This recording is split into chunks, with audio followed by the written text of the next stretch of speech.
tu fais ça parce que tu veux aider. Je peux te donner une réponse de violon puis parler 15 Ouais, minutes. mais c'est. Mais tu fais ça pour aider. Là, je crois fondamentalement que les politiciens, quand ils se lancent dans le domaine politique, il faut faire ça par amour. Ouais. Parce que faut qu'on fasse ça par amour pour notre communauté, notre société. Peu importe l'alignement politique, je pense que tous les politiciens ont à cœur l'émancipation puis la progression sociale. Exactement. C'est juste après ça, la vision de la progression diverge en fonction des différents partis. Exactement. Et puis, tu rentres dans une formation, puis on dit quelque chose. Si ça change, ton juge, c'est le miroir le soir. Quand tu arrives chez vous le soir, puis tu te regardes, c'est là que tu dis, OK, oui, j'ai Est-ce fait... que je suis à l'aise avec ce que je regarde? J'ai fait ce que j'ai pu, j'ai fait les bonnes raisons, puis je ne l'ai pas fait pour mon portefeuille personnel. Pour ceux-là qui se rappellent de mon père savent que c'est un gars qui aurait donné sa chemise, et il l'a fait, Ouais. littéralement. Et puis, moi, je pense que j'ai les mêmes valeurs, en tout cas, j'espère. Puis la famille passe en premier. Oui, puis c'est ça, dans le fond aussi, comme j'ai remarqué, en fait, moi, je suis québécois, comme vous le devenez peut-être à Mais mon l'accent. épouse aussi, d'ailleurs, Ah vient de oui, Drummondville. québécois. Ah oui, pour vrai, de Drummondville, donc Oui. on se comprend. Voilà.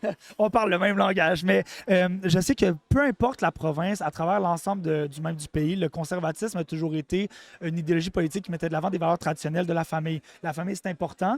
Mais j'ai remarqué, par contre, que la vision conservatrice néo-brunswickoise était aussi très différente de la vision conservatrice québécoise. Oui. Il y a le mot progressiste dans le Parti conservateur, Oui. qui a été quand même mis de l'avant et qui a été réel Pour longtemps. pendant longtemps. Pour longtemps. Oui. Mais moi, votre père était conservateur Oui. et vous avez quand même été très dans un domaine qui était loin de la politique. Oui.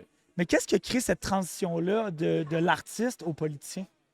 Ben, écoute, c'est le différents projets. La revue acadienne qui a créé un éveil parce que ça dormait dans moi parce que je veux dire, j'ai grandi là-dedans. Ouais. Mon père était ministre, moi, de 10 à 19 ans, puis ça, il est rentré de nouveau quand j'avais 23. Et puis, après ça, il a terminé après 13 ans en politique. Fait que c'était une grande majeure carrière. partie, oui, de mon enfance et mon adolescence. Ça fait que c'était dans moi. Puis, à tous les fois que partout où j'ai passé, à tous les fois que je n'étais pas d'accord avec quelque chose, ou ben, je le disais. Peu importe qui C'est comme c'est- propre au c'est ça, moi j'ai grandi. Écoute, Brian Mulroney venait manger du bouillon chez nous. Ah ouais. Mon père était son gérant de campagne. OK. J'ai grandi, j'ai jamais été intimidé OK. par n'importe qui. Ça, c'est le plus beau cadeau que mon père a fait. Moi, j'ai joué des tournois nationaux d'improvisation. On a Ouais. joué contre Mario Jean, Ah Jean-Michel ouais? Anctil. Oui, OK, oui. des gros adversaires. Oui, puis on a gagné aussi. Ah ouais, ben puis ça c'est quand même. Ça, c'est une Oui. bonne tape sur l'épaule à se donner. Oui, et puis je te dirais que tout ça, ça fait le désir. Puis à un moment donné, t'avances dans la vie. Et Ouais. là, tu dis, OK, qu'est-ce que je peux faire de plus? Moi, j'ai fait 30 ans de la scène, j'ai été choyé. Alors, qu'est-ce que Il est je temps peux de changer faire de scène. Oui, exactement. Est-ce qu'il y a eu un moment tournant de votre vie où vous vous êtes dit la scène, c'est la scène pour le spectacle est terminée, maintenant je me tourne vers une scène politique? Ben moi, je pense que, ouais, l'humour, après un bout de l'humour, tu fais de l'humour, tu dis, ben, après 30 ans, là, Ouais. je pense que j'ai dit que je vais dire. Ça fait que, qu'est-ce que je peux faire? Y a-t-il quoi d'autre que je peux faire? Et puis, je dois dire, puis je l'ai dit, on a eu une réunion cette semaine, l'association de Bitch et Diac Dieppe, que je représente, et j'ai dit, je pense que j'ai trouvé un métier que j'aime mieux que mon premier. Ah ouais? J'aurais jamais cru dire ça un jour. C'est quand même fou. C'est incroyable. Peu importe avec tout ce que j'ai passé au travers, je peux vous dire que, ouais, j'aime plus la politique. Et qu'est-ce c'est quoi le facteur, le X facteur de la politique qui vous fait dire ça, qui vous a fait découvrir ça? Ben, tous les jours, tu peux aider quelqu'un. À tous les jours, tu peux aider quelqu'un. À tous les jours, c'est ça, là, comme tu parles des artistes, ils vont dire la paye, c'est quand le monde t'applaudit, là. Ouais. Ben, en politique, la paye, tu fais pas ça pour de l'argent. Non, Peu importe parce qu'il y a ce que le beaucoup monde- d'autres métiers. Oui, que ce Ouais, que le monde c'est ça. pense. Peu importe ce que le monde pense, c'est un métier très payant la politique, on se le cachera jamais. Oui. Par contre, il y a beaucoup de métiers aussi payants ou plus payants qui demandent moins d'efforts social, mental, émotionnel. Ah ou- oui, ben, tout c'est ce que je ça. faisais, moi, avant la politique, je passe là, avec la télévision, puis tout, je faisais plus qu'un député, là. Ouais. OK. Non, fait que la paye en politique, pour revenir, c'est vraiment lorsque tu peux aider quelqu'un. Ouais. Tu fais une différence. Tu n'es pas obligé de le mettre sur Facebook, là. Non, Juste c'est de ça, savoir juste que de tu as aidé savoir qu'on le quelqu'un. fait. Et aussi, vous avez eu l'occasion beaucoup d'aider le monde parce que lorsque vous étiez député conservateur, vous étiez le seul Oui. député francophone à ce moment-là. Ouais. Ça a dû être une charge assez lourde à porter. Oui, ben, on m'avait donné le rôle aussi de vice-premier ministre. Absolument. Ministre du Tourisme, Ouais. Culture, Patrimoine, Francophonie, Beaucoup de Sport. Il y avait responsabilités. beaucoup de responsabilités. Super Ça- ministre. Oui, ça me dérange pas, par exemple. Ça me dérange pas parce que je suis une personne ça paraît peut-être, mais j'ai beaucoup d'énergie. Ouais. Ça me dérangeait pas du tout de faire le travail. J'adorais faire le travail. Ben, à un moment donné, tu l'as dit tantôt, hein, ça devient, après ça, c'est les idéologies. Mhm. Et lorsqu'on fait de quoi que tu sais que tu dis pas la vérité à la population, Ouais. ben, on a laissé beaucoup d'argent sur la table, mais si c'était à refaire, je referais la même chose. Ouais, c'est ça. Le parcours que vous avez suivi est très atypique. Ouais. Même, en tout cas, au Québec, personnellement, j'ai très rarement vu ce genre de parcours-là. On a vu souvent des changements politiques lorsqu'on voyait des partis qui avaient des idéologies similaires. Ouais. Euh, Vous, par contre, vous avez fait un saut quand même assez exceptionnel, si je peux dire. C'est rare que quelqu'un fait un saut pour moins d'argent. Ouais. Souvent, on change de parti, on a un ministère. Oui, Moi, j'ai exact. laissé aller un ministère pour devenir député. Exact. Puis ça, c'est quelque chose que j'ai beaucoup admiré lorsque j'ai regardé vos entrevues et votre parcours. Vous étiez fait promettre, vous étiez fait promettre un ministère par le Parti libéral. Non, Non, jamais. Je me suis jamais fait promettre de ministère ni par les conservateurs ni par les parce que libéraux. moi, je me souviens, désolé, alors j'ai peut-être mal compris, mais je me souviens qu'une des raisons pourquoi vous avez décidé de rester au conservateur aussi, c'était quelque chose qui vous tenait, c'était on m'a rien promis. Oui, Et ça, pour vous, c'était important. oui, c'est important parce que, écoute, c'est déjà, tu sais, il y a beaucoup de monde qui parle de faire de la politique différemment. Moi, je pense qu'on peut parler, on peut tout parler. Ouais. À la fin de la journée, c'est ce que tu fais Ouais. qui compte. Puis moi, je voulais pas quelqu'un qui me promette quelque chose. Je lui dis, ben, si on me demande d'embarquer, moi, je me fais confiance. Ouais. Puis moi, j'ai fait de la course à la chefferie Ouais, l'année c'est passée, libérale, et il y a beaucoup de députés qui me demandaient, il y a beaucoup de gens qui me demandaient pour des ministères, tout ça. Puis je disais, te fais-tu confiance? Ça devrait être assez. Parce que moi, je ne crois pas dans ces promesses-là. Tu arrives, après ça, c'est le premier ministre, sous sa discrétion à lui, avec un comité, décide qui C'est un sera ses peu, ministres. Mais je c'est me un suis peu- jamais fait de promesse de Ok, parfait. ministère. Désolé, alors. Et juste Ouais. pour aussi apporter une clarification, parce que c'est très important, en tout cas pour moi, c'est très Ouais, important. allez-y. J'ai pas traversé le plancher. Je suis devenu un député indépendant. Indépendant avant. Oui, puis ça, c'est J'ai important. gagné mon siège en tant que libéral. Absolument. Et ça, je trouve que c'est, encore une fois, c'est démontre, tu sais, je parle souvent de parcours assez exceptionnel dans aussi la rareté, mais aussi dans les étapes, parce que il y a eu une scission qui a été faite entre vos intérêts, autant idéologiques, mais vos intérêts aussi plus au niveau de ce qui se faisait du Parti conservateur, ça ne concordait plus. Non. Et je pense qu'il y a un événement qui a été marquant, qui était le fait que le gouvernement de Blaine Hicks voulait éliminer 6 urgences. Oui. Dans le fond, fermer 6 urgences à travers majoritairement le nord du Nouveau-Brunswick. Oui, 6 urgences, il y avait 6 différentes places dans la province. Il y avait 3 urgences francophones, 3 urgences anglophones. C'était Caraquet, Grand-Sault, l'hôpital à Sainte-Anne-de-Kent. Ensuite, tu avais Perth and Dover, tu avais Sussex et Sackville. Il y avait 6 urgences de nuit. Et moi, j'allais avec ça au début. Mais là, quand j'ai commencé à gratter, j'ai réalisé qu'on ne disait pas la vérité complète à la population. OK. Comme par exemple, on avait dit qu'il y avait 5 urgences. Il y avait seulement 5 personnes qui se présentaient par nuit dans les urgences. OK. Alors, pourquoi on garderait ça ouvert? Mais là, on oubliait de dire à la population qu'avec la nouvelle réforme, on aurait barré les portes à 10 heures. Fait qu'on oubliait entre 15 et 20 000 personnes. En tout cas, il y avait beaucoup de choses comme ça. Puis ça, dans le fond, justement, c'est une belle démonstration de quand on parle de vouloir faire une différence positive. Là, on vous présentait une idée, une politique publique qui allait, au contraire, nuire à des personnes. Exactement. Et puis, le Nouveau-Brunswick, c'est une place spéciale dans le sens que il y a trois endroits majeurs. En anglais, on l'appelle le Golden Triangle, qui est Moncton, Fredericton et Saint-Jean. Les gens qui restent à Sussex ou les gens qui restent tout près, c'est pas la même ruralité que rester à Miscou. Non, c'est sûr. Ou ben donc à Saint-Quentin, ou ben donc à ces places-là, Kedgewick, Caraquet. Il faut voyager. C'est très important. C'est une population vieillissante qui reste là. Il faut être conscient de ça. Donc, on peut pas. Les hôpitaux sont partout dans la province. Ouais. Il n'y a pas de raison de les couper. Cette réforme-là économisait seulement, c'est beaucoup d'argent, mais pour le ministère de la Santé, c'est pas tant que ça. C'était 5 millions. C'est tout. Ouais. Pour faire cette réforme-là majeure. Oui, qui allait affecter qui allait faire énormément de dommages, autant au niveau social que même au bout du compte économique, parce qu'on s'entend qu'il y a une population qui n'est pas en santé est une population qui ne peut pas être un acteur économique. Oui. Et le point de départ, c'est comique parce que ça s'était rendu mon collègue, Richard Lausier, qui gérait les ambulances, il m'avait dit, Robert, hein, votre gouvernement, ce que vous apprêtez à faire, vous allez nous donner le service, c'est nous autres qui va être obligés de prendre soin des gens qui iraient à l'urgence normalement. On n'est pas prêts. Puis ça arrivait dans 28 jours. Oui, ça l'a affecté. C'était lourd à porter sa conscience. En tout cas, pour moi, ça ne faisait pas de bon sens de laisser un service qui n'était pas prêt pour prendre soin de la santé des gens qui devaient avoir un meilleur service. Et au bout du compte, aussi, j'imagine qu'en tant qu'acteur francophone aussi du gouvernement conservateur à ce moment-là... C'est bien choisi, acteur francophone. Ah oui, acteur francophone, dans tous les sens, c'était acteur politique. Oui. Mais est-ce que... Je sais que ça a été un grand facteur pour vous, là, cette décision-là. Est-ce que le fait d'être le seul francophone au gouvernement, en plus avec beaucoup de responsabilités ministérielles, a aussi influencé votre décision de redevenir un acteur indépendant?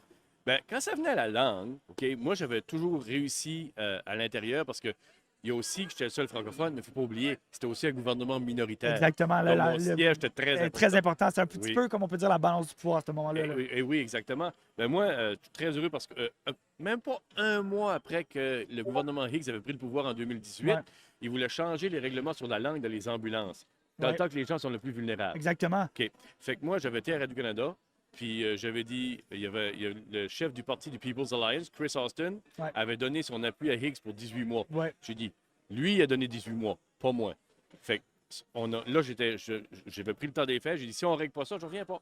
Puis on l'avait réglé. Puis, On avait sauvé le consul de France. Aussi, moi, j'étais à la francophonie. On a sauvé le consul de France à Moncton, qui est très important avec tout le nombre d'étudiants qu'on accueille de la Ouais. France ou de la francophonie mondiale ici. D'avoir le consul de France à Moncton, c'est extrêmement important. Avoir le plein montant d'argent pour le congrès mondial acadien qui avait eu lieu en 2019. Ouais. Et prendre la place qu'on avait à la francophonie, parce que le Nouveau-Brunswick est égal au Québec et au Canada au niveau Ouais. de la francophonie. Donc, moi, j'étais ministre 1 an et 4 mois. Fait qu'il y a beaucoup de ces belles affaires-là sur la langue. Oui. Puis ça, c'était attribué, je pense, au fait que c'était un gouvernement minoritaire. Peut-être ça avait été majoritaire, ça n'aurait pas pu Ça a marcher comme peut-être ça. agi différemment. Excuse-moi, c'est une grande réponse, là, mais... Ouais, j'adore les grandes réponses. Moi, c'est ce que j'aime le plus. Surtout des réponses qui sont. C'est des grandes réponses parce qu'il y a beaucoup d'enjeux qui sont là-dedans. Puis Ouais. c'est très important d'être exhaustif, je pense. Puis. Mais aussi, je veux dire, pour rajouter, parce que Oui. mon historique familial, mon père Ouais. a terminé sa carrière comme indépendant. Ah, OK. Oui, On a parce suivi que... vraiment les traces, là. Oui, parce qu'à l'époque, ça c'était au début des années 90, à l'époque, le chef conservateur de l'époque pensait à accueillir les membres du parti CORE, Ouais. Confederations of Regions, qui étaient contre le bilinguisme, Ouais. à l'intérieur du parti conservateur. Fait que mon père avait dit quelque chose comme « J'aime mieux mourir debout, survivre debout que mourir assis sur mon portefeuille. » Ouais, quelque chose de même. ouais, quelque chose du genre. Ouais. Mais ça, c'est un bon classique. Puis ça démontre vraiment aussi, j'imagine, que autant que le conservatisme au niveau des valeurs familiales, là aussi, je vous entendais parler de responsabilité économique, tu sais, une économie responsable. Oui. Mais le côté francophone, j'imagine qu'il doit beaucoup jouer aussi au niveau de la valeur politique puis de ce qu'on y accorde Ben, absolument. à travers l'histoire beaucoup. Oui, absolument. Puis il faut toujours garder une grande vigilance ici au Nouveau-Brunswick parce que, veut pas, la population, tout de suite, on est à l'entour de 70-30, francophones, anglophones, plus d'anglophones. Et puis, il faut garder cette vigilance-là parce que, étant la seule province officiellement bilingue, Oui. c'est important de garder les acquis parce que plus ça va avancer, plus ça va être difficile pour nous de maintenir ce 30 %-là à l'intérieur de Nouveau-Brunswick. C'est vrai. Puis aussi, j'en parlais d'ailleurs avec d'autres Acadiens. Moi-même, je viens du Québec, puis vous savez que la langue française est un énorme combat au Québec. Oui. Mais j'ai senti, même ici qu'on est supposé être une province bilingue, de sentir un malaise de commencer à m'exprimer en français dans des commerces. Ah oui? Oui, Tu as vécu ça? Oui, j'ai vécu ça dans le sens que je Ça me te dérange sentais... pas que je te tutoie, là? Non, pas du tout. Allez-y, allez-y. J'ai senti peut-être qu'il y avait un jugement qui pouvait être fait dans certaines entreprises. Si j'arrive et je parle français, j'avais peur de me faire répondre en anglais, de me faire juger parce que je parle français. Ouais. Et c'est une situation que je réalise que beaucoup d'Acadiens vivent. Oui. Et qu'est-ce que vous sentez qu'un gouvernement peut faire par rapport à, au bout du compte, quelque chose qui peut pas être réglé par une politique? Ben, premièrement, je pense socialement, c'est d'expliquer à la population que c'est positif. Ouais. C'est pas négatif d'avoir deux langues. Aussi, la responsabilité du gouvernement, c'est arrêter de prendre des anecdotes puis essayer de faire ça devenir, que ça devienne des lois. Ouais. C'est ça le populisme. On Ouais, prend des absolument. anecdotes. On prend des OK, ma anecdotes. voisine a déménagé en Ontario parce qu'elle n'a pas peur de job, parce qu'elle parlait pas français. Puis ça. Donc, on a un problème de job. C'est ça, c'est comme tout le temps blâmer l'arbitre Ouais. quand tu perds. Tu peux pas blâmer la langue chaque fois que tu n'as pas de job. Exact. OK? Donc, le gouvernement a une responsabilité parce qu'économiquement, si on Ouais. parle d'économie, Ouais. il y a beaucoup d'entreprises qui sont venues au Nouveau-Brunswick Absolument. à cause du bilinguisme. Ben oui. Donc, si le gouvernement mettrait une lumière positive là-dessus, déjà de un, ça calmerait beaucoup de monde si les gens lisaient la loi sur les langues officielles. Tu n'es pas obligé de parler une des deux langues pour travailler dans un garage. Tu n'es pas obligé, même dans des hôpitaux, même dans certaines écoles. Il y a des places que tu as besoin d'avoir des postes bilingues. Mais les gens ne sont pas conscients de ça. Et le gouvernement actuel, il le sait, ça. Ouais. Donc, la responsabilité sociale, c'est de dire au monde que c'est positif parce que ça l'est. Puis le malaise que tu sens, moi, je reste à Dieppe, Ouais. tout près de Moncton. Et il y a beaucoup d'entreprises que tu rentres, puis il y a des gens qui parlent en anglais pendant que tout est francophone. Puis moi, c'est comme je te dis, moi, je me sens pas mal à l'aise. OK. Je suis pas mal poli. Non. Je parle en français. Ouais. Je parle en français. Si la personne, là, je vois clairement qu'elle peut pas, puis là, je vais... Ouais, c'est juste c'est ça. parce que c'est pas sa faute nécessairement. C'est ça. C'est un travail social puisqu'un Mais travail moi, je peux le individuel. faire. Ouais. C'est pas tous les gens qui sont... C'est vrai. S'il y a des gens qui sont dans le nord de la province où est-ce que c'est pratiquement 100% francophone, ils ont pas la chance de parler français, comme des anglophones à Saint-Stephen n'ont pas la chance de parler français. Les autres n'ont pas la chance de parler anglais. Donc, c'est pour ça que le bilinguisme est là, pour que tout le monde puisse s'exprimer dans la langue de leur choix au Nouveau-Brunswick. Mais quand tu arrives dans des commerces, oui, il y a beaucoup de gens qui viennent à Moncton qui ressentent ce malaise-là. C'est vrai, puis ça devrait pas pourtant, parce que le français est tellement une belle langue sous toutes ses formes. Et justement, parlant de la langue, je pense que le gouvernement conservateur actuel du Blaine Higgs est pas, à mes yeux, en tout cas, là, corrigez-moi si je me trompe, n'est pas le gouvernement le plus favorable au bilinguisme. Non. Et lorsque vous étiez avec le Parti progressif conservateur, comment est-ce que est-ce que ça se sentait, cette défavorabilité vis-à-vis du bilinguisme? Il y avait des choses. Et moi, une autre raison, puis je suis content d'avoir de la chance parce que il n'y a pas vraiment beaucoup de journalistes qui m'ont posé ces questions-là. Ben, Blaine Higgs n'est pas le seul qui pense comme ça dans ce parti-là. C'est juste que lui et M. Austin, eux autres, ils le disent plus clairement. Et ouais, ils sont plus vocales par rapport à ça. Oui, là, j'ai entendu toutes sortes d'affaires quand j'étais. Oh oui, moi, je me suis fait faire des blagues au cabinet. Un locker room talk version linguiste. Oui, locker room talk. Moi, je me faisais faire des blagues parce que j'étais le francophone et tout ça. J'étais capable de me défendre. Moi, ça me dérangeait pas, là. Mais il y a une autre affaire qui m'inquiétait, c'est que Blaine Higgs est vraiment pas le seul qui pense comme ça dans ce parti-là. Ouais. Parce que maintenant, si on veut parler de droite et de gauche, du centre jusqu'à la droite, il y a un parti au Nouveau-Brunswick qui regroupe tous ces gens-là. Ouais. Donc, c'est sûr qu'il y a de tous les gens. Puis comment ça l'a impacté votre travail en tant que ministre et aussi votre vie en tant que collègue au sein du Parti progressif conservateur, sachant qu'il y avait cette certaine réticence par rapport au bilinguisme? Bien, ça affectait parce que moi, je suis ici, j'ai été élu par des gens, une circonscription pratiquement 100% francophone à l'époque. Et puis, les gens disaient tout le temps, ben là, les francophones, là, il fallait toujours expliquer. Mais moi, ça ne me dérangeait pas d'expliquer l'importance. Ça ne me dérangeait pas de ramener aussi parce que, comme je parlais tantôt, l'aspect économique est toujours important. De dire Xerox, UPS, toutes ces grosses compagnies-là sont au Nouveau-Brunswick à cause du bilinguisme. Okay? Et une autre chose que les anglophones ne savaient pas. Des députés, moi, je siégeais avec des députés qui représentaient Saint-Jean, la majorité. Okay? Toutes vos entreprises, des petites entreprises à Saint-Jean, parce qu'on a un libre-échange avec la France à travers la francophonie. C'est très intéressant pour eux, là. Oui, ça touche aussi ces entreprises-là. L'État de Nouveau-Brunswick, c'est comme un État à la francophonie. Okay? Toutes ces entreprises-là ont le droit au même libre-échange qu'une compagnie de Dieppe ou de Chicago. Donc, c'est très avantageux pour eux. Puis, qu'est-ce que, selon vous, explique cette réticence? Parce qu'on s'entend que les partis conservateurs se targuent toujours d'être le parti qui est économiquement rationnel, qui veulent faire des politiques qui sont logiques, responsables. Et là, on comprend qu'économiquement, c'est avantageux d'aller vers le bilinguisme. Comment est-ce qu'on explique, malgré que c'est un fait, malgré le fait que c'est compris, qu'il y a quand même cette réticence-là? Bien, c'est la responsabilité sociale. Lorsqu'il y a des gens qui se servent, il y a des gens qui se sont très habilement servis de cet aspect-là linguistique pour gagner des sièges. Parce que moi, une affaire que j'aime pas en politique, j'allais dire détester, on va dire j'aime pas, là, c'est des gens comme si tu prends le parti du People's Alliance. C'est un parti qui est né à travers d'une frustration, d'une haine de notre culture. Ça peut pas être positif. Non, exact. Qu'est-ce que c'était? Eux autres, leur point de départ, c'était la langue dans les ambulances. Que les ambulanciers dans la région de Saint-Stephen, dans le sud de la province, ne pouvaient pas avoir de travail parce qu'ils n'étaient pas bilingues. Puis...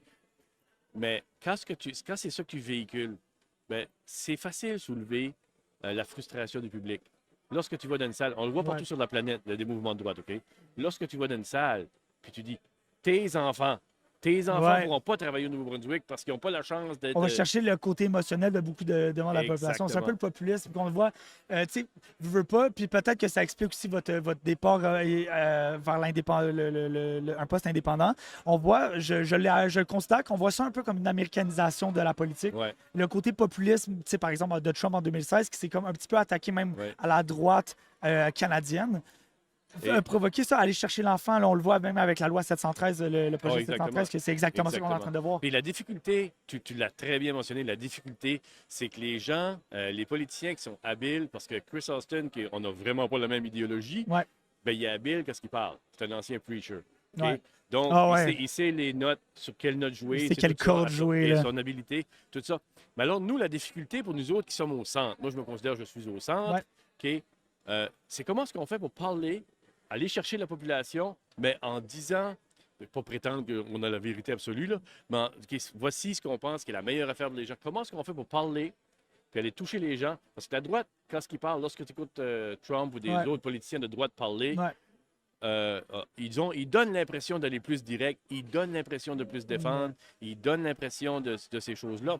Alors nous, comment on fait pour être capable de véhiculer notre message dans le même nombre de mots, Ouais. l'économie de mots? C'est ça qui est le défi, je pense, Tu sais. beaucoup de la gauche, même du centre-gauche, ou Oui, dépendamment de la fenêtre d'Overton, c'est toujours ça, mais c'est la droite, c'est rapproprier le discours à la classe moyenne, par exemple. oui.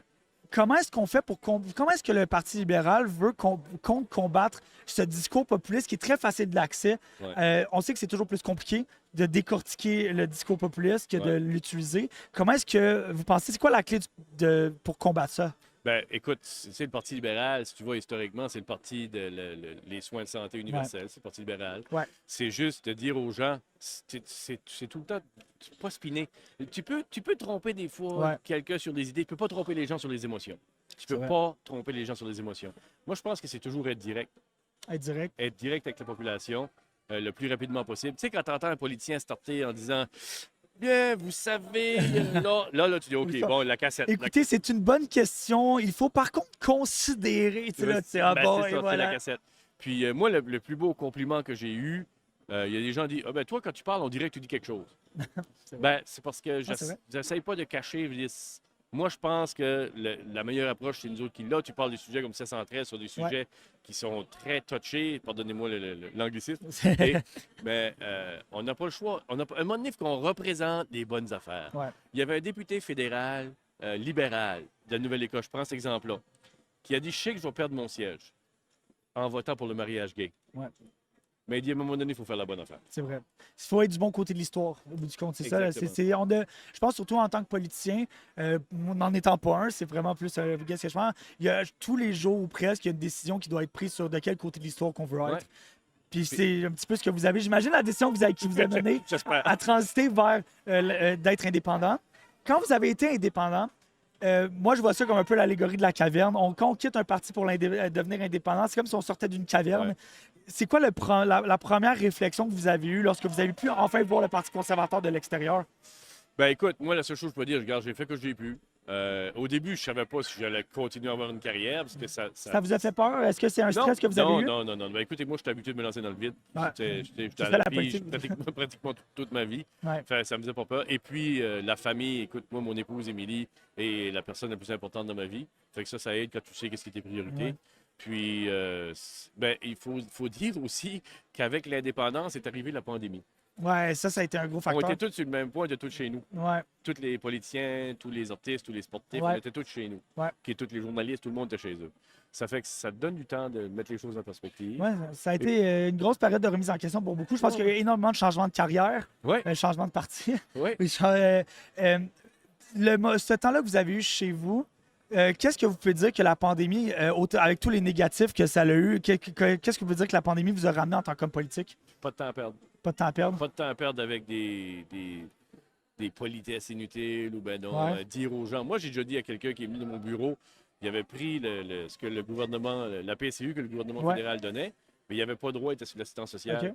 OK. Puis moi, j'ai dit, ben moi, je te défends pas. Là. Ben, il dit, ben là, ben, j'ai dit, pour toi, il n'y a rien qu'à changer. Puis c'est pas pour toi, ça, c'est pour C'est les vrai. autres. Puis là, peut-être tu profites d'un loophole, là, tu sais, Ouais. mais je dis, moi, puis j'ai déjà dit, puis c'est pour ça que je te dis, la vérité tout le temps mieux. Puis cette personne-là est bien correcte, on est bien correct, là. Ben, vous êtes, ben, À long terme, quand tu dis directement qu'est-ce que c'est, à long terme, les gens, c'est sûr, sur le coup, c'est pas le fun d'entendre. Ouais. Mais à long terme. Puis je l'ai appris ma première campagne, parce que tu voulais le mentionner tantôt, Ouais. quand je dis dire les vraies affaires aux gens. Ouais. Première, puis moi, il y a des gens qui riaient de moi à cause de ça, mais moi, ça me dérangeait pas. J'allais beaucoup au Tim Hortons, voir les gens. Ah ouais? Oui. Le Tim Hortons? Oui, Tim Pourquoi? Hortons.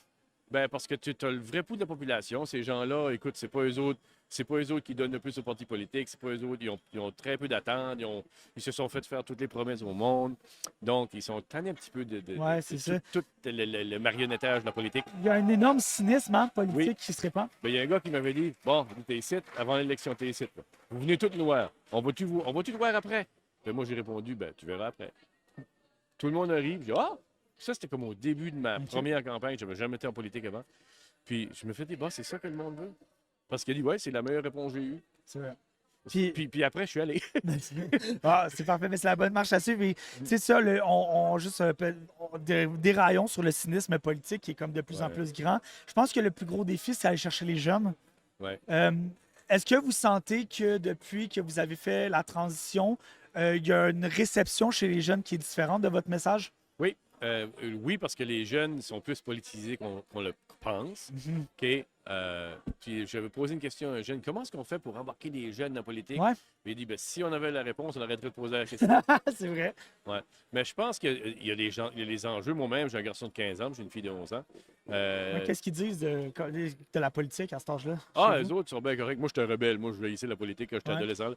Mais non, les enfants comprennent, ils comprennent le métier. Ils sont impliqués. Comme Ouais. lorsque je suis parti, lorsque j'ai remporté le seul francophone, tout ça, ils étaient là avec moi. Lorsque j'ai quitté, ils étaient à la conférence de presse. Ah ouais, On était ils sont transparents. impliqués. Oui, on était transparents avec eux autres, c'est tout. Lorsque j'ai fait de la course à la chefferie, j'ai dit à mon garçon pourquoi il devrait voter pour moi parce qu'il avait l'âge. C'était 14 ans et plus. Et puis, ben, c'est ça. Ben, moi, je pense que les jeunes, c'est comme avec n'importe qui, il faut les Ouais. écouter. Puis moi, là, une affaire avec les jeunes, OK? Arrêtons je sais pas ce qu'est le mot, c'est patronizing en anglais. Ouais, patronizing, ça serait Ah, je de, suis trop souvent Frédéric. de parentiser ou Oui, parent. oui, exactement. Chaque fois qu'un jeune parle, il a raison. T'es dans une réunion avec. Ah oui, oui, ah oui. Non, moi, je fais pas ça. OK. Moi, si je parle avec quelqu'un qui est jeune, Ouais. puis si je suis pas d'accord, ben, je vais poliment le challenge. Ouais. OK, ben, Là, c'est tu as important. une vraie C'est conversation. vrai. Parce que sinon, quand ils sont là, puis là, tu sors du meeting, puis bon, Ouais. on a été correct avec eux autres. Non, non, moi, je pense que tu les traites Comme égal à toi. des humains. Puis c'est ça, parce qu'en ce moment, surtout. Puis il y a l'égalité. Puis, tu sais, parlons justement de la loi 713, qui est un super bon exemple, je pense, de cette infantilisation des enfants. Ouais. On les instrumentalise un petit peu beaucoup. En fait, la droite, si je peux me le permettre, a une tendance à instrumentaliser beaucoup les enfants. Donc, vous en parliez tantôt. Ouais. Tes enfants sont touchés par ça. Tu ne trouveras pas de job. Vos enfants sont en danger. Mm. C'est un message qui a été apporté beaucoup par les États-Unis, qui a été maintenant importé, j'ai l'impression, au Nouveau-Brunswick. Et là, le Nouveau-Brunswick ouvre la porte à cette discussion-là. Je pense que c'est en Nouvelle-Écosse ou en Saskatchewan, qui maintenant... Saskatchewan, le Manitoba veulent faire la même chose que le Exactement. Oui. C'est quoi votre réaction par rapport à ça? OK. Comment vous percevez là, cette aventure qui s'annonce vraiment... Si Higgs décide de doit déclencher être- des élections Ouais. cet automne, Ouais. ça serait la question. Parce qu'historiquement, au Nouveau-Brunswick, c'est abonné, c'était assurance automobile, NB Power, le fracking. Ensuite, ça a été que M. Galland dépensait trop. Il y a toujours eu un enjeu. Ouais, ça serait l'enjeu. La pandémie, la dernière Ouais. fois, pour les... OK. Ça serait l'enjeu principal. Maintenant, pour faire une longue histoire, mais moi, au début des années 2000, j'avais travaillé sur un documentaire en tant qu'auteur de fiction qui s'appelait Moi, c'est ça la différence. Ça passait OK. cause to cause. Et puis, j'avais appris beaucoup dans ce documentaire-là parce que nous autres, on entendait les témoignages des jeunes qui passaient, qui venaient leur parler de Ouais. leur... Et 40 des tentatives de suicide étaient chez les jeunes qui passaient à travers le processus de coming out. Fait que moi, je pense que, pour faire une histoire courte, qu'est-ce que le gouvernement actuel veut faire? C'est qu'il veut parler aux grands-parents. Ouais. Mais moi, je me dis, mettons-nous à la place Des jeunes. des jeunes qui passent à travers de ça. Puis moi, je suis pas un expert, je me prétends pas un expert. Mais une chose, je peux te dire, quand tu arrives, c'est déjà assez difficile d'arriver dans l'adolescence. Ouais. Donc, il faut vraiment respecter le processus. Et puis, moi, j'ai demandé à ma fille, on faisait le lien avec mes enfants, j'ai demandé à ma fille qui a 11 ans, y a-tu des choses que tu dis à tes amis que tu nous dis pas? Elle dit, ben oui, je suis correct. C'est parfait. C'est correct. Ouais, ouais. Chacun son jardin secret. Je Quoi. sais. C'est pas parce que c'est un enfant qu'on ne peut C'est pas l'avoir. ça. Hein. Mais Higgs, tout de suite, il parle aux grands-parents parce que c'est la tranche de population qui vote le plus. En ce moment, Oui, mais je pense qu'il profite du fait que c'est pas tous les gens, premièrement, qui sont je veux pas dire que ça Conscientisés. touche, ou qui sont conscientisés, ou que ça touche de leur famille immédiate, ou ils sont pas, tu sais, ils savent pas complètement ce qui se passe. Ben, discours populiste. Moi, je prends la part des parents. Mhm. OK? Ça fait que moi, je pense qu'il y a beaucoup de ça. Quand je parlais tantôt qu'il y a des partis qui sont nés de la frustration, ouais. ben, lorsque tu vas chercher la colère ou l'insécurité des gens face à une situation qui ne sont pas conscientisés, ben, il va peut-être essayer de jouer ça à son avantage. Puis je ne sais pas pourquoi je dis peut-être, il va. Ouais, c'est très sûrement, ils vont instrumentaliser la situation pour être capable d'aller chercher à travers la peur, possiblement les personnes qui ça effraie. Ouais. Et selon vous, c'est quoi la meilleure arme contre cette avancée, veux pas, de cette forme de discrimination-là? Mais il faut essayer de, justement, pas trop des grandes réponses comme que je donne, là, essayer de dire à la population, écoutez, voici les jeunes, ça touche les jeunes, voici le danger si on... Parce que là, c'est ceux-là en bas de 16 ans là, qui veut faire. Voici les dangers qui peuvent arriver. 40 des tentatives de suicide sont des gens qui passent à travers un coming out d'une certaine façon. Alors, ça existe, ça, là. C'est très dangereux ce qu'il réussit à faire. Et Puis ça touche, et lui essaie de généraliser ça, mais je sais, dans les 31 écoles du sud-est de la province, je pense que ça touche 20 élèves. C'est pas Ouais. un élève.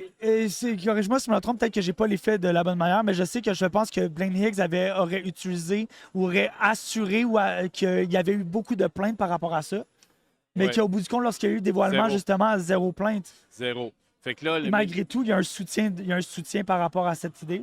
ben, écoute, moi, je pense que lorsque tu es au pouvoir, tu as plus d'argent. Donc, tu fais des sondages sur tous les sujets. Donc, il doit avoir fait un sondage, puis il doit avoir vu les chiffres. Ça a dû fonctionner. Et Et justement, vu que j'ai déjà été là, je sais comment ça vous savez marche. comment ça fonctionne. Oui, Et oui. justement, parlons justement d'argent. Là, on sait que le gouvernement se vante beaucoup d'avoir un énorme surplus. Oui. On parle d'économie responsable lorsqu'on est souvent conservateur. Il y a différentes façons d'être responsable avec une économie. Est-ce que vous sentez que les surplus, présentement, c'est une forme de responsabilité? Moi, je pense il faut faire attention à l'économie parce que où est-ce que Blaine Higgs a raison, c'est que monnaie, on ne peut plus aller dans la dette parce que notre code de crédit de la province nous mettait dans une drôle de position. Ouais. Maintenant, il y a une limite. Le gouvernement, c'est pas une business. OK? On a OK. une responsabilité sociale. OK? Il y a des gens qui, puis ça, j'ai souvent cet argument-là avec le premier ministre Higgs. OK, moi puis toi, là, on est chanceux. On est parti à zéro. On Ouais. est parti à la case départ. Ouais. Il y en a qui partent à moins 50. Ouais. Et il faut être conscient de ça. Tout de suite, au Nouveau-Brunswick, on a un nombre de personnes, ça n'a jamais été vu, un nombre de personnes qui décèdent dans les salles d'attente, dans les urgences. Il ne faut pas dire dans les urgences, dans les salles d'attente, Ouais. dans les urgences. C'est très important de faire la différence. OK? On n'a jamais vu, là, tu es à Moncton, t'es à Moncton présentement, tu n'as jamais vu autant d'itinérance dans la ville de Moncton comme qu'il y en a tout de suite. OK? Oui, c'est important. L'économie, c'est important. Les finances de la province, c'est important. Mais il y a aussi cet aspect-là social. Et l'aspect aussi, tu mentionnais tantôt, de la santé mentale. Ouais. 97 puis ça, c'est un expert qui me l'a dit, 97 des gens qui sont dans les rues Ouais. ont des défis de santé mentale. Donc, il y a des choses à adresser, pas seulement à la fin. Souvent, l'approche du gouvernement actuel, c'est qu'il n'aide pas la porte d'entrée, il veut juste aider à la fin. Ouais. Mais souvent, à la fin, c'était pas plus Il est trop tard. Oui, c'est ça, exactement. Ça, je te dirais, c'est la différence philosophique majeure entre le Parti conservateur de Nouveau-Brunswick et le Parti libéral. Et cette différence majeure que vous sentez en ce moment, est-ce que vous la sentiez aussi lorsque vous étiez au Parti conservateur? Oui, je la sentais aussi parce que, écoute, il y avait des discussions ardues au Ouais. cabinet. C'était très difficile. D'ailleurs, il y a un ministre qui m'a dit au printemps passé, il dit, t'es mieux à cette heure parce qu'il dit, lorsque tu étais au cabinet, tu n'étais jamais d'accord avec les autres. Ça fait que, non, c'était très difficile. Il y a des choses qui ont été, par exemple, je ne peux pas rentrer pour ne pas briser la confidentialité du Absolument. cabinet, mais une discussion, tu avais homme, femme sur la licence, Ouais. tu avais un autre, tu sais, Ouais. pour mettre un autre. La discussion. Le côté humoriste, dans moi, je dis ça serait le plus beau sketch que je pourrais voir. Voir un paquet majoritairement d'hommes blancs passés 60 ans qui comprennent pas. L'autre cause, Mais là. là, c'est moi qui avais mis un terme à la discussion en disant on le fait. Puis c'est tout, parce que ça ira pas bien, parce que c'était justement le bon côté de l'histoire. Ouais, Mais ça existait, là. Ces discussions-là, ils existaient. Là. ça a Tu sais, toujours j'ai existé. déjà entendu quand j'étais là, Robert, poor people don't vote. Du côté conservateur, j'entendais des discours. Ah ouais, Oui, c'était oui, le discours, le poor people don't vote. Poor people. Robert. Robert, t'as le mot francophone, c'est Robert. Il disait les pauvres ne votent pas. Donc, c'est des choses que j'ai entendues quand j'étais là. Donc, ce côté-là était très difficile, mais ça ne me dérangeait pas parce que tant que je réussissais, mettons, avec le siège Ouais. qui faisait la À différence. faire parce que c'est en fait ça, on parle souvent de vouloir travailler à l'interne pour faire Ouais. du changement. Par exemple, moi j'ai été membre de la jeunesse libérale au Québec Oui. et j'adhérais pas à 100% au parti, mais moi j'étais très fan du Parti libéral de Jean Lesage. C'est un petit peu les valeurs libérales auxquelles j'adhérais. Je me disais, je vais m'impliquer au sein du parti qui est au gouvernement, essayer de le tirer dans la direction que j'aime parce qu'on avait un véritable pouvoir. Oui. Donc c'est normal, à l'interne, vous aviez un véritable pouvoir. Là. Dans un gouvernement minoritaire. Minoritaire, exactement. Ben, c'est ça l'affaire, parce que je veux pas sembler comme si je me pète les bretelles. Non, mais Mais si j'avais été d'un gouvernement majoritaire comme c'est le cas, on a vu ce qui s'est passé, si tu as suivi un peu, là, on a vu ce qui s'est passé la dernière session à l'Assemblée législative. Là. Il y en a 6 qui sont récalcitrants. Ils citent que c'est très difficile de travailler avec le premier ministre. Ben, c'est ça, le gouvernement majoritaire, c'est pas facile. C'est ça. Et voilà. Exactement, c'était pas facile. Fait que le gouvernement minoritaire donnait cette opportunité-là. Maintenant, il y a aussi des côtés négatifs. Un gouvernement minoritaire, c'est que tu n'avances pas beaucoup. Exact. T'avances Ça avance plus lentement. Ça avance plus lentement. C'est toujours précaire. Oui. Et ça coûte cher des réélections. Ça coûte cher Ça de coûte rire. cher. Exactement. Puis, veux pas, quand c'est minoritaire, c'est 2 ans. C'est très, très rarement. Et que pensez-vous sain, là, pardonnez l'anglicisme, mais de l'idée selon laquelle le cynisme est probablement entretenu par des politiciens qui font des politiques pour les 4 prochaines années seulement. Ah, ben, il faut tout le temps voir loin. Moi, j'ai toujours vu longue distance, que ce soit mes relations avec les gens, mes relations professionnelles. Ouais. J'ai toujours vu ça à longue distance. C'est tout le temps, il faut que tu sois capable de voir loin. Mais pour ça, faut que tu sois capable d'expliquer à la population Ouais. aussi pourquoi tu prends des décisions. OK? Ces décisions-là, c'est pas pour les prochains 6 mois ou un an. C'est pas seulement pour une réélection. On pense que c'est une tendance qui s'en vient. On est capable de voir la tendance. D'ailleurs, il y a en parlant, je pense à ça aussi, il y a plein de côtés à l'intérieur du gouvernement que même les politiques. Comme mettons, si tu bâtis une école, je te donne un exemple Ouais. de comment c'est pas. Allons-y. OK. Mettons, tu bâtis une école. Ouais. Tu prends la population que tu souhaites. Ouais. Et on a bâti des écoles ici, puis 2 ans après, tu es déjà trop petite. Mais non, tout de suite, il y a un règlement que tu ne peux pas tenir de la possibilité de croissance de la population, même si on sait que dans le sud-est de la province du Nouveau-Brunswick, elle est très réelle. OK. Tu sais, ça, c'est un exemple de politique. C'est quand même. Mais ça, un gouvernement pourrait, des législateurs comme nous, Ouais, ça pourrait pourraient essayer changer d'améliorer les ce règlement-là. Et ça, on parle beaucoup, là, on voit beaucoup qu'il y a une grande divergence par rapport à votre manière de voir le Nouveau-Brunswick, l'idéal, et la façon que le gouvernement conservateur présentement a de gérer la province. Moi, la question que je me suis posée dès la première fois qu'on me parlait justement de votre parcours, puis que j'ai vu votre parcours, c'était est-ce que vous l'aviez, est-ce qu'il y aurait eu moyen pour vous de voir venir ce qui est en ce moment la situation avec Blaine Higgs? C'est comme je te dis encore une fois, un gouvernement minoritaire, c'était très difficile, mais il y avait des indices quand même. Il y avait OK. des indices parce que j'avais des bonnes conversations, puis je ne veux pas les trahir non plus, avec le commissaire aux langues officielles. Ouais. Il y avait des conversations qui, moi, m'inquiétaient beaucoup. C'est comme je te dis, il y a un côté économique que je suis d'accord avec M. Hicks, parce que, je veux dire, même une horloge brisée à raison 2 fois par jour. Ouais. OK? Mais ce qui était toujours plus difficile, c'était sa façon de voir les gens qui sont défavorisés. OK. OK? Et puis, il y a beaucoup d'histoires au Nouveau-Brunswick, puis surtout chez nous, les francophones. On a eu besoin de Louis Girobichaud, chance égale pour tous. OK? Chance égale pour tous, il y en a qui attribuent ça à la langue. C'est pas la langue. C'était redistribuer les taxes également partout. Tu sais, tu pouvais avoir Kedgewick qui aurait pu avoir un poêle à bois pour l'école, puis Saint-Jean un gymnase. Il y avait pas, c'était pas équitable. OK. OK? Et puis, ça, lui, il n'était pas d'accord avec ça. Il n'est pas d'accord avec ce principe-là. Parce que lui a vu ça comme si que le reste de la province a profité des taxes de Saint-Jean. On est une province ou on n'est pas une. Ouais. OK? Donc, c'était ça que j'avais de la difficulté avec Blaine Hicks. C'est ça que j'avais de la misère à voir. Et puis, c'est pas une personne qui monte ses cartes. Il montre Il pas monte ses pas ses cartes. cartes. Ses cartes sont tout le temps proches. Lui, c'était tout le temps, on va régler l'économie. On va régler l'économie.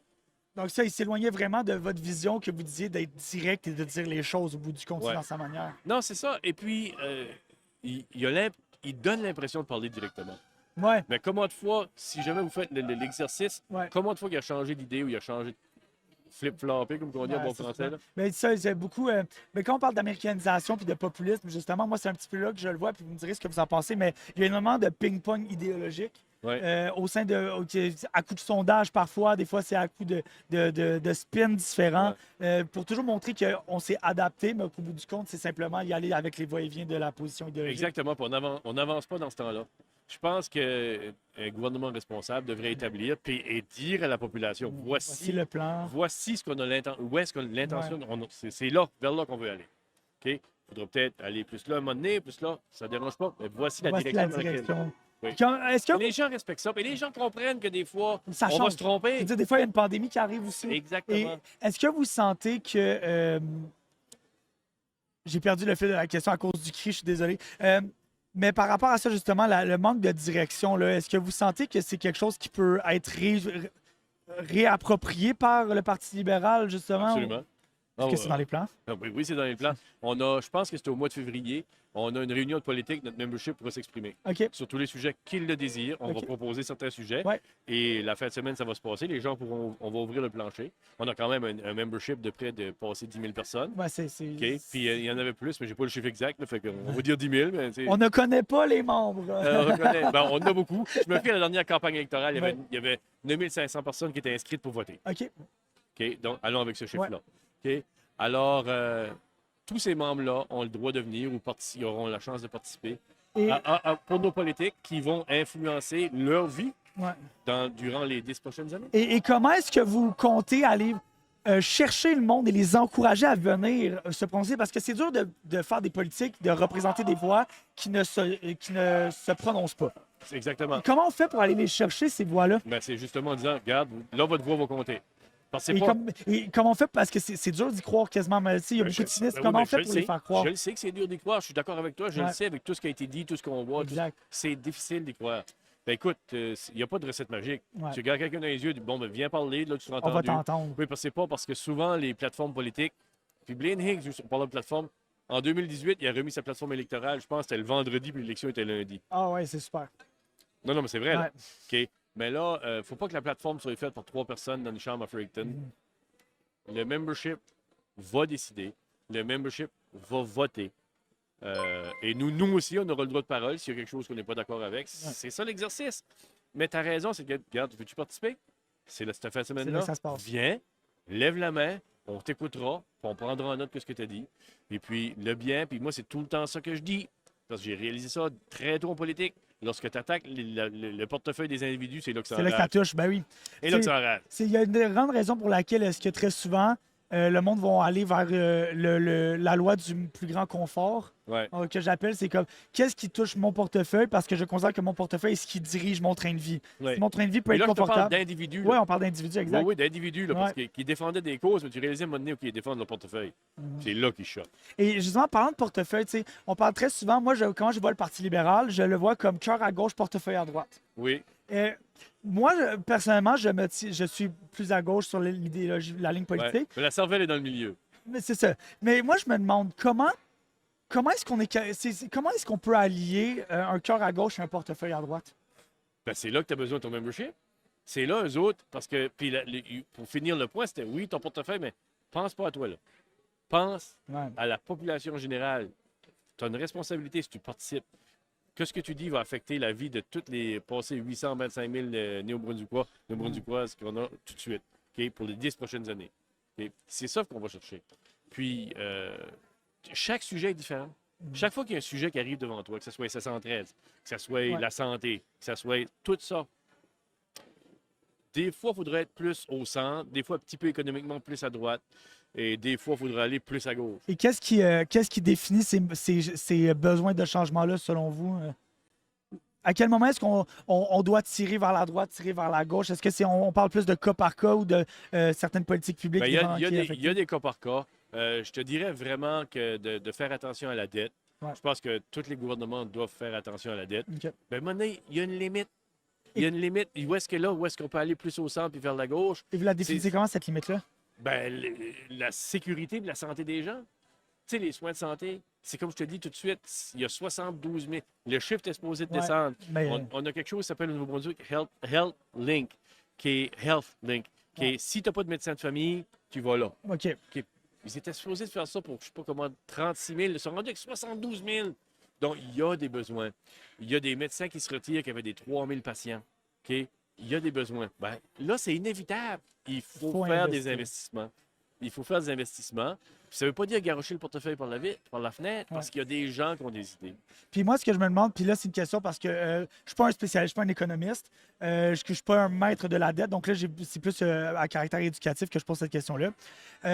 Devoir faire des investissements pour réduire, par exemple, les situations précaires, c'est des investissements qui ne devront jamais arrêter d'être faits. Je sais, mais il y en a un qui pourrait... Là, je me fie à ce que j'ai entendu sur Ouais, le terrain. allez-y. OK? Parce que moi, j'aime parler aux gens Ouais. qui sont sur le terrain. OK? Il y a des infirmiers et des infirmières qui m'ont dit maintenant, 20 de mon travail, c'est du travail administratif. Ouais. C'est pas pour ça que j'ai rentré dans cette. C'est pas une job, Absolument. c'est pas une job, c'est une vocation Ouais. être un infirmier ou une infirmière. Bon, si on engageait quelqu'un pour faire ce travail administratif-là, du jour au lendemain au Nouveau-Brunswick, ça serait l'équivalent d'avoir 1600 nouveaux ou nouvelles infirmières. Parce que c'est 20 par infirmière qui serait capable d'exécuter une tâche encore plus. Exactement. Tu engages des personnes qui s'occupent peut-être de faire ces tâches-là. Et ça, c'est du tangible. Ouais. Ça, c'est des choses qui peuvent C'est ce être que le faites. monde aime aussi. Oui. Le tangible, le concret. Exactement. Donc, mais ça, c'est quelque chose qui pourrait être fait.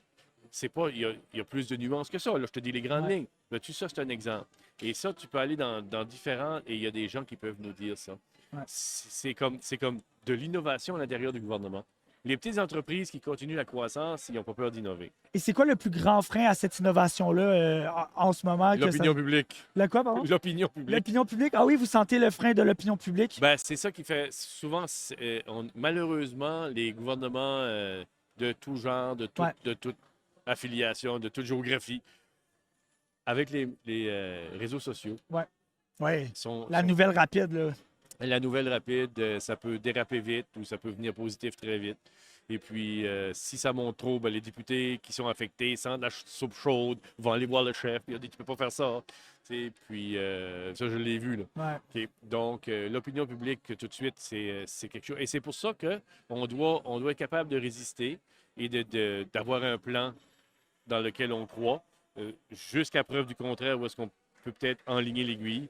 C'est là l'importance, parce que nous autres, notre travail, c'est d'être capable de rester debout Ouais. et de ne pas fléchir à chaque fois que quelqu'un n'est pas content, parce que là, on n'avancera jamais. On peut pas plaire à tout le monde en politique, Non. surtout pas en politique, même si je pourrais dire. Non, non, non, peu importe ce que tu fais, écoute, il y a une blague qui se dit, si quelqu'un t'aime pas, il va dire, il y en a d'autres, mettons que tu sauves un enfant de la Ouais. noyade, ils vont dire, tu veux pas qu'il se baigne. C'est vrai, c'est un peu ça. Non, mais Ou c'est ça la partisanerie. T'aimes pas les oranges, c'est quoi? Tu haïs les pommes maintenant, c'est ça? C'est exactement. Et maintenant, là, on voit qu'il y a beaucoup de situations qui deviennent de plus en plus critiques par rapport avec le gouvernement conservateur. Les critiques sur le surplus et le refus d'investir la 713. C'est beaucoup de possibilités de capitalisation pour le Parti libéral. Oui. C'est génial, on aime ça en tant qu'opposition quand il y a ce genre de situation-là. Oui. Avec les élections qui arrivent en 2024, 2024, prévu. prévues, on ne sait jamais. On sait jamais. C'est quoi, c'est quoi les prochaines étapes du Parti libéral pour s'assurer d'une potentielle victoire avec maintenant la nouvelle chef, la nouvelle chef Suzanne Holt, Susan Holt, qui est présentement à la tête. Ça C'est quoi passe le par plan? la qualité, si on parle du côté politique, c'est Ouais. inévitable. Absolument. Si tu gagnes pas, tu gouvernes pas. Absolument. C'est d'avoir, nous, on a 16 sièges, majorité francophone. Ouais. Donc, c'est de trouver des candidats et des candidates dans les sièges qu'on n'a pas, auxquels les gens de ces régions-là vont pouvoir s'identifier et faire confiance. Alors, Et- la victoire va passer par là. OK. Madame Holt fait un travail extraordinaire. Elle a une énergie incroyable. Partout ce qu'elle va, écoute, partout ce qu'elle va, elle ouvre le plancher des questions. Ah ouais. Ah ouais, puis il n'y a pas écris-moi tes questions Non. d'avance. C'est ça, tu sais que non seulement tu crois vous croyez en ce que vous dites à ce moment-là, mais ça démontre aussi une super transparence. Exactement. Ben, c'est lorsqu'elle a fait, puis moi je sais, j'ai fait de la campagne Ouais. à la chefferie Comtel, c'était un de ses points principaux, la transparence. Alors, ben, tu viens, pose les questions que tu veux. Allez-y, rien à cacher. C'est ça.